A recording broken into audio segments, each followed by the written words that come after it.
laki ng ulo kung wala naman akong income. Tama!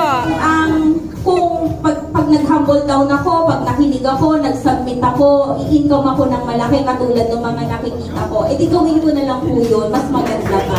So, yun talaga na na-realize ko po na walang mararating yung pagiging suplada ko, yung pagiging, alam yung entitled ko, parang wala yung mararating. So, dati actually, GM, ayoko po talaga dating mag-training kasi ako po yung training manager sa Dubai. So, parang feeling ko, bakit ako magte-training? Ako yung nagbibigay ng training.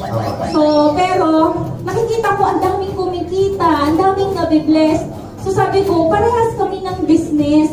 So, yung business ko at business niya parehas. So, siguro kung gagawin ko yung ginagawa niya, magiging income ko rin yung ginagawa Exactly. niya. Galing, no? So, doon po talaga, yun yung nagkaroon ako ng Galing, no?